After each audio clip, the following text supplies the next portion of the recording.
Assalamualaikum warahmatullahi wabarakatuh. Halo semuanya, perkenalkan nama saya Dina Prameswari. Saya adalah mahasiswa Universitas Nahdlatul Ulama Surabaya. Di video kali ini, saya akan mempresentasikan hasil penelitian saya dengan judul Pendekatan Direktif dalam Supervisi Akademik pada Guru Sekolah Dasar. Selanjutnya, latar belakang masalah. Guru merupakan salah satu ujung tombak dalam upaya peningkatan kualitas pembelajaran. Guru dituntut untuk memiliki kompetensi yang optimal dalam menjalankan profesinya sebagai seorang pendidik. Nah, untuk dapat meningkatkan kualitas pembelajaran tersebut itu perlu diadakan yang namanya supervisi. Supervisi di sini itu perannya itu bisa dapat membantu guru dalam mengatasi masalah-masalah yang dihadapi. Nah, supervisi itu sendiri itu pendekatannya itu banyak macamnya. Salah satunya melalui pendekatan direktif ini. Nah, pendekatan direktif di dalamnya itu pasti juga memiliki kelebihan dan kelemahannya. Seperti itu. Selanjutnya, tujuan dari penelitian ini untuk mengetahui pengertian pendekatan direktif. Lalu implementasi pendekatan direktif dalam supervisi. Yang ketiga, ada teknik dalam supervisi akademik. Dan yang terakhir, kelebihan dan kelemahan yang ada pada pendekatan direktif. Kemudian, metode yang digunakan dalam penelitian ini yakni menggunakan metode literatur research atau kepustakaan. Lalu jenis data yang digunakan dalam penelitian ini adalah data sekunder. Lalu teknik pengumpulan data dalam penelitian ini menggunakan teknik dokumentasi. Sedangkan teknik analisis data yang digunakan yakni adalah jenis analisis isi. Lalu ada hasil dan pembahasan. Berdasarkan hasil analisis dari beberapa artikel, bahwa ada beberapa model pendekatan dalam melakukan supervisi. Dalam melakukan supervisi akademik, supervisor dapat menggunakan pendekatan sesuai dengan kebutuhan dan kemampuan seorang guru. Salah satunya adalah pendekatan direktif. Pendekatan direktif adalah cara pendekatan terhadap masalah yang bersifat langsung. Jadi pendekatan ini menekankan pada peran supervisor yang lebih dominan. Dalam pendekatan ini juga, supervisor itu dapat menggunakan penguatan atau hukuman. Nah, dalam pendekatan ini, perilaku yang dilakukan oleh supervisor itu diantaranya seperti menjelaskan, menyajikan, mengarahkan, memberi contoh, menetapkan, dan menguatkan. Selanjutnya, pada implementasi pendekatan direktif ini memerlukan beberapa langkah yang strategis.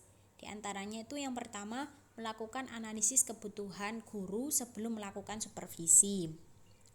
Jadi supervisor itu harus memahami kondisi dan kebutuhan masing-masing guru. Terus yang kedua, supervisor merancang program supervisi yang sesuai. Jadi setelah menganalisis kebutuhan tersebut, itu supervisor merancang program supervisi yang sesuai. Nah, program ini itu harus mencakup tujuan yang jelas, metode yang akan digunakan, serta alat evaluasi yang tepat. Dan yang ketiga, supervisi dilakukan dengan terstruktur. Jadi supervisor itu perlu mengatur jadwal supervisi yang jelas, sehingga guru itu dapat mempersiapkan dirinya dengan baik sebelum melakukan supervisi. Dan yang keempat, setelah supervisi selesai, penting untuk memberikan umpan balik kepada guru.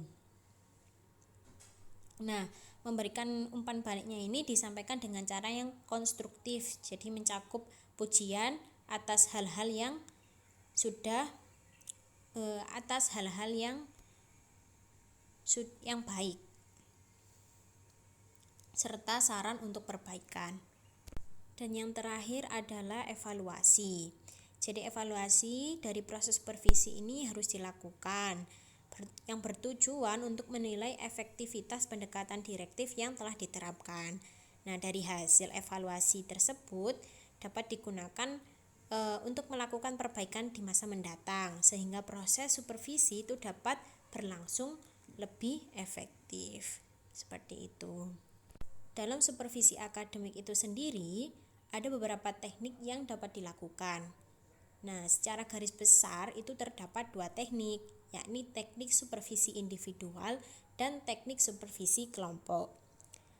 Teknik supervisi individual ini dapat dilakukan dengan kegiatan seperti mengadakan kunjungan kelas, melakukan observasi kelas, melakukan percakapan pribadi dengan guru, bagaimana cara mengatasi kesulitan-kesulitan yang terjadi di kelas. Nah, untuk teknik supervisi kelompok, kegiatan yang dapat dilakukan itu seperti mengadakan rapat guru, kegiatan workshop, pertemuan orientasi bagi guru baru, dan sebagainya. Selain itu, pendekatan direktif juga memiliki kelebihan dan kelemahannya sendiri. Contohnya seperti memberikan bantuan kepada guru untuk mengatasi keterlambatan dalam proses pengajaran yang efektif. Nah, tapi di samping supervisi ini bisa memberikan bantuan kepada guru untuk mengatasi masalah tersebut, guru itu tidak dapat bereksplorasi karena guru tersebut itu hanya mengikuti instruksi dan bimbingan dari supervisor. Jadi itu kesannya seperti guru itu bergantung pada supervisornya. Mungkin ini pendekatan yang cocok dengan guru baru, karena guru baru biasanya merasa perlu adanya bimbingan dari supervisor dan bisa menumbuhkan semangat untuk terus tetap mengajar. Selanjutnya, kesimpulan. Berdasarkan hasil dan pembahasan di atas, dapat disimpulkan bahwa pendekatan direktif adalah cara pendekatan terhadap masalah yang bersifat langsung. Pendekatan ini menekankan pada peran supervisor yang lebih dominan.